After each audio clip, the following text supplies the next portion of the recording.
I programmed 100,000 bots to play two crap strategies head to head, the Arnold and the Arnold from the Don't. When you play craps in a casino, you're really seeing only one story. Maybe you get lucky or maybe you don't. But when you play over and over again, some patterns start to emerge. My name is Matt, and I run crap simulations. I do this because I want to answer one simple question. What are all the different ways that this could go? If you're new to the channel, or even if you've watched a few videos, I would really appreciate if you would give the video a like and a subscribe.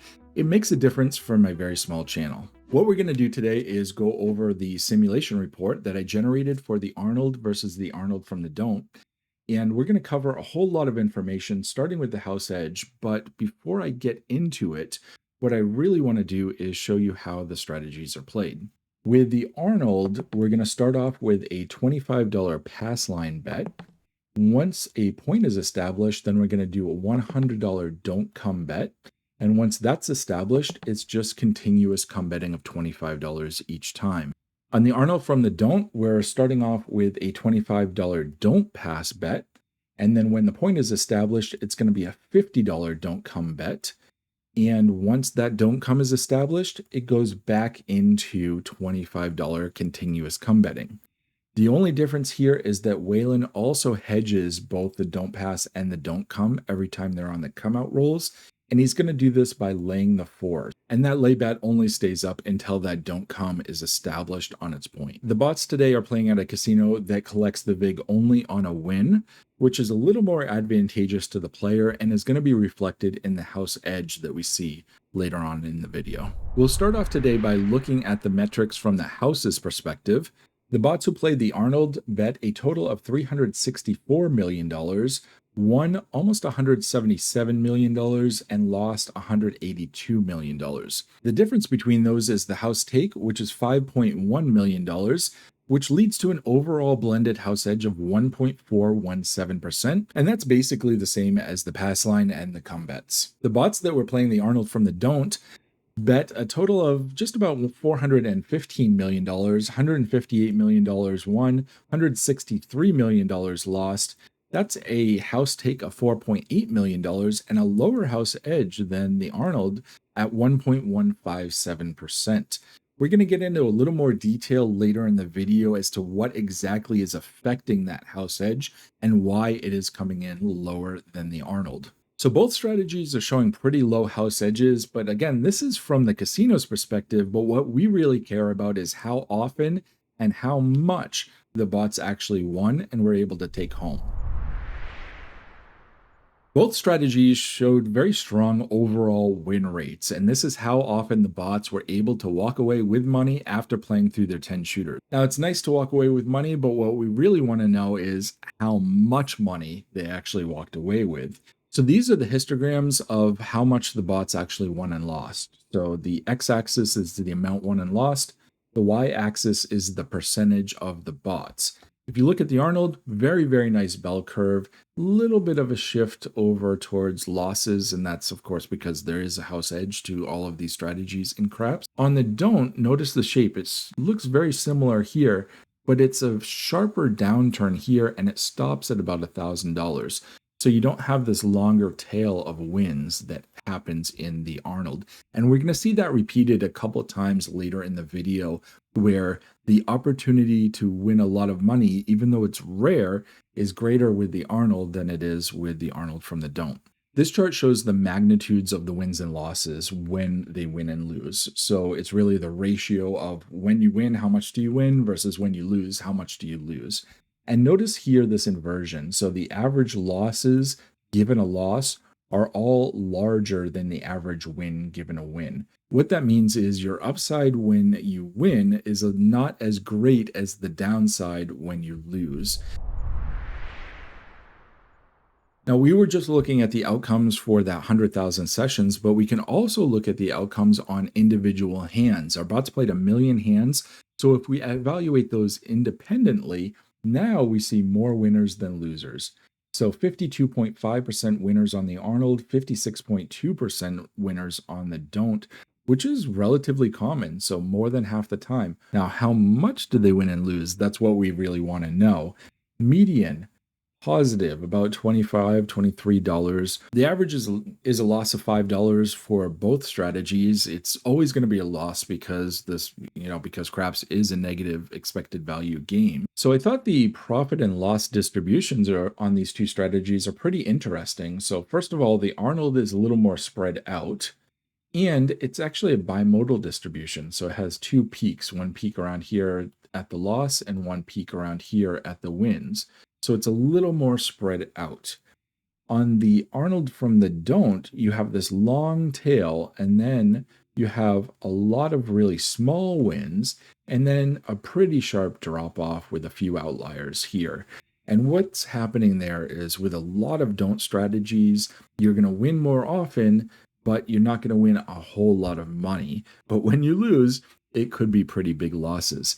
Now, Waylon does say in his video, if you keep getting whacked on those lay bets or you keep getting whacked on those don't come bets, then you should stop and wait for the next shooter. Our bots aren't really doing that. They're kind of just putting those bets down just as they've been instructed to do. So if you were actually using your brain at a table, you might be able to pull back and avoid some of the worst losses. Now, if you were going to play this strategy in a casino, how much money would you actually need to bring? The way that I look at the bankroll is I track the money that the bots are playing out of their own pocket. So, if, for example, when they first come up to the table to be able to play that Arnold, they have to have $25 to be able to make that first pass line bet. And that actually turned out to be the minimum because some bots were able to take that $25 and just play with that, and they never had to take any more money out of their own pocket. Everything else was from winnings. The median 175 and 225, the mean 208 and 260. And if you get up into these averages, this is 400, 475. Now we are looking at the by hand data. So this is for these 1 million hands. If we go in and look at it by session, it's a little bit different. The Arnold still has a player that is able to play with $25, but the don't does not. That goes up to $100. Median 475 to 437, so it looks like the don't is a little less expensive there. Same thing happens for the mean, right around $500. And then when you get up to the max, the 75th percentile and the 95th percentile is up around $1,000. It goes up to over $2,000 when it comes to the maximum. If we extrapolate by hour and we look at just the 75th percentile, so the way that you would read this is that 75% of the bots playing the Arnold strategy never had to outlay more than $708. So it's interesting that some of the capital requirements for the don't are actually higher because you're making a lot of extra bets. But at the end of the day, it becomes a little bit less expensive in terms of bankroll because you're winning more often and you're recycling a lot more of those winnings. We're going to see that a little bit later in the video as well. This section is the return on outlay. So this is how often the bots were able to make a lot of money with their outlay. And the Arnold, almost 25% of them were able to double their money.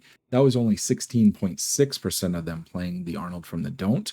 And if you notice, this is higher across the board.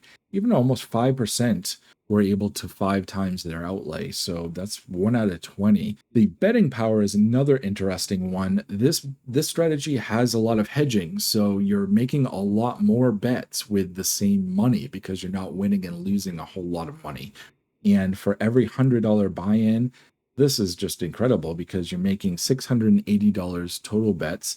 For the don't, for every $100 buy-in, $844 in total bets because of all of that money that's being recycled.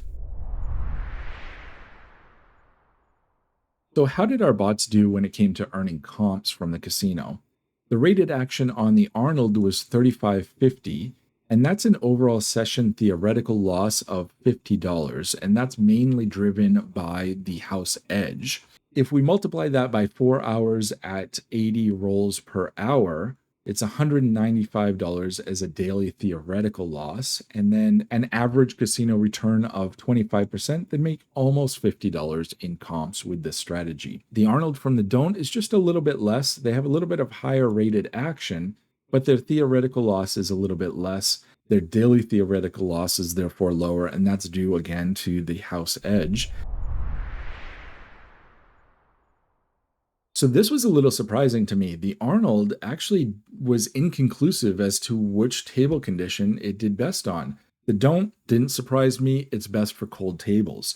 You can really see that here. So if you look at the Arnold, 46.4 and 46.9% were win rates on the choppy and cold tables, went down a little bit on the hot table. There was no clear winner. And I think that really is because it's balanced between that $100 don't pass bet and the $25 continuous come betting. So those balance each other out, which gives a no clear advantage on either side. Just note that I don't believe that there's any way that you would know whether a table is hot, choppy, or cold before you sat down and played and actually rolled out the dice.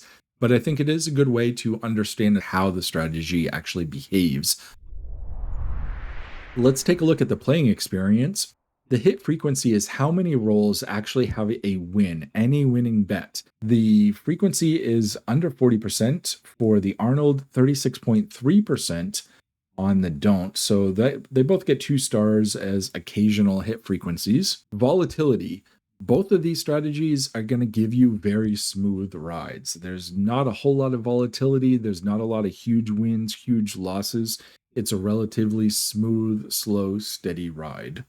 I have a couple of sections here on the length of hands and how long, how many rolls the hands take. And I'm not going to go over this in the video today, but I just wanted to draw your attention that on my website on dicedata.info, I have a guide. It's a free guide, free download called The Shooter's Edge. And I go through all kinds of information about what hands actually look like, how many rolls they last, how many points are set. I'd love for you to go download it, dicedata.info/guide, and you can download it for free. This chart shows you where the bots won most of their money. And I was surprised at this. Most of the money, 55% of all the money that the Arnold bots won, was coming from the don't come bet. And I guess that's because the don't come actually counts for like 4 pass line or 4 come bets because it's $100. It's 4 units. The other thing that surprised me was the lay 4 actually accounts for 16%, which I thought was a little bit high considering that it only stays up for a single bet. But again, I think it's because it's such a larger number that it's winning more and losing more each time that it's up. The percentage of losses by bet shows very similar. Still, the don't come is 55%, lay bet still 16%. So not a whole lot of new information there, but it's kind of interesting. This chart shows you the percentage of bots that are in profit by throw. So on the x-axis, we have the throw number. On the y-axis, we have the percentage of bots that are in profit by that throw number.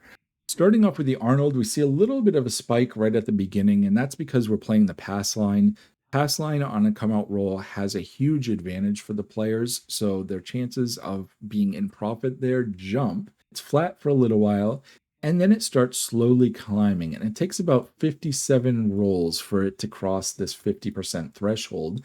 And then it seems to kind of stay there and hover. It never really gets above that. And I think that's, again, because of the hedging, it's not able to kind of break out and get to a place where it's going to guarantee a win, even with a longer roll. The Arnold from the don't is a little bit different. It starts off about 12%, then goes down, and then just kind of hovers. So what this is really telling us is that there's not a point where these strategies are able to break out and almost like guarantee a win. Like we can see this a little bit differently in this chart. This is hand duration versus the financial outcome. On the x-axis is the number of throws per hand. On the y-axis is the profit and loss. Most of the density is here because most of the hands are actually pretty short. But notice that there's no clear trend. It's pretty flat, but overall, there's not a huge difference. And that's basically the nature of these strategies. They don't really care about how long your hand is. They're going to do their thing usually in a shorter hand, and it is what it is. So that's what's going on there. I don't know really how better to explain it. So that's all I have for you today. If you're interested in reading the whole report, it is available to my ThinkTank subscribers. Just go to thinktank.dicedata.info and you can subscribe there and get access to this report and over 50 more. If you have any questions or comments, I'd love to hear them. Please leave them in the comment section below the video. And as always, thanks for watching and have great luck at the tables.